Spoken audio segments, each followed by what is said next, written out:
আসসালামু আলাইকুম। নবম দশম শ্রেণীর গণিত এবং এসএসসি পরীক্ষার প্রস্তুতিমূলক ক্লাসে সবাইকে স্বাগতম। আজকে আমরা করব ত্রিকোণমিতি অনুশীলনী 9.1। এখান থেকে গুরুত্বপূর্ণ দুটো অঙ্ক 23 এবং 24। এর আগে আমরা এখান থেকে 22 পর্যন্ত করছি। সো তোমরা এই অঙ্কগুলোর জন্য আমার এখান থেকে পূর্ব ভিডিওগুলো দেখতে পারো। 23 নম্বর অঙ্কটা দেখো, এটা আমাদের প্রশ্নে আছে কসেকে মাইনাস কটে ইকুয়াল 4/3 হলে কসেকে প্লাস কটে এর মান কত। এটা 2 নম্বর অঙ্ক, সংক্ষিপ্ত এবং এমসিকিউর জন্য গুরুত্বপূর্ণ। সো এই অঙ্কটা একটু ভালো করে দেখবা। তো আমরা এখান থেকে নিলাম, আমাদের দেওয়া আছে কসেকে মাইনাস কটের সমান 4/3। তো এখানে আমরা একটা সূত্র ইউজ করবো, কসেকে মাইনাস কটের রিলেটেড যে সূত্রটা আছে ওই সূত্রটা আমরা জানি। Cosec square minus cot square সমান সমান হচ্ছে 1। কসেক স্কোয়ার এ মাইনাস কট স্কোয়ার এ সমান সমান 1।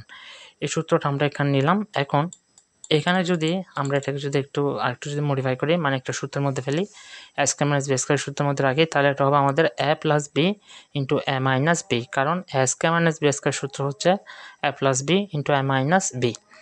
তো এখন কসেকে প্লাস কটে এটা আমরা রাখলাম, আর কসেকে মাইনাস কটের মান দেওয়া হচ্ছে আমাদের 4/3। এটার মানটা আমাদের প্রশ্নে দেওয়া আছে সমান 1। এখন কসেকে প্লাস কটে এটা আমরা এই পাশে রাখলাম, আর 4/3 এটা যদি আমরা ওইদিকে নিয়ে যাই তাহলে গুণ এই 1-এর সাথে এটা গুণ হয়ে কি যাবে, উল্টে যাবে, অর্থাৎ লব হর হয়ে যাবে, লব হয়ে যাবে। তাহলে এটা হবে আমাদের 3/4। তো 1 × 3/4 ইজ ইকুয়াল হচ্ছে 3/4। এটা হচ্ছে আমাদের কসেকে প্লাস কটের মান। এটা হচ্ছে উত্তর।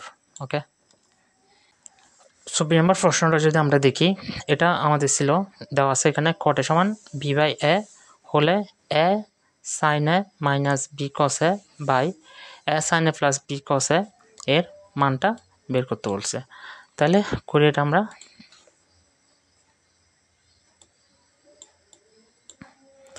তো আমরা যেটা দেওয়া আছে এটা নিলাম, গিভেন লিখে আমরা নিলাম কটে সমান b/a। এখন কটেকে আমরা সূত্র করি, কটের সূত্র আমরা জানি cos a by sin a। তাহলে cos a by sin a equal হবে b/a। এখন আমাদের প্রশ্নে কিন্তু sin a উপরে ছিল, তো প্রশ্নের সাথে মিলিয়ে আমরা কি করব, এখানে sin a উপরে নিয়ে যাব, মানে এটাকে আমরা উল্টাই দিব। তাহলে এটা হবে sin a by cos a, আর এ পাশে যেহেতু আমরা উল্টাই ফেলছি তাহলে এদিকেও আমাদের উল্টা ফেলতে হবে। তাহলে এটা হবে আমাদের a/b। তারপর এখন আমাদের প্রশ্নে সাইনের আগে একটা ছিল এবং কসের আগে একটা বি ছিল। তো এখানে আমরা কি করলাম, সাইনের আগে একটা নিলাম আর কসের আগে একটা বি নিলাম। তো এ পাশে যেহেতু আমরা এ আর বি নিছি, এখানেও কিন্তু আমাদের এ আর বি নিতে হবে, অর্থাৎ এর সাথে আমরা একটা গুণ করলাম আর বির সাথে আমরা একটা বি গুণ করলাম, অর্থাৎ উভয় পাশে এ এবং বি দিয়ে কি করে গুণ করে। এখন একে যদি এর সাথে গুণ দিই এ স্কোয়ার, আর বিকে যদি বির সাথে গুণ দিই তাহলে আমাদের হবে কত, বি স্কোয়ার। অর্থাৎ এ সাইন এ বাই বি কস এ সমান এ স্কোয়ার বাই বি স্কোয়ার। এখন প্রশ্ন দেখো, প্রশ্নে এটা আমাদের কিন্তু বিয়োজন এবং যোজন করতে বলছে।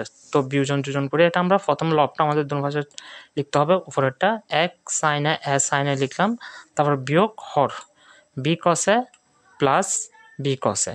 তো এদিকে যেহেতু আমরা বিয়োজন যোজন করছি, এখানে আমাদের বিয়োজন যোজন করতে হবে। এখানে আমাদের লব কত, এ স্কোয়ার।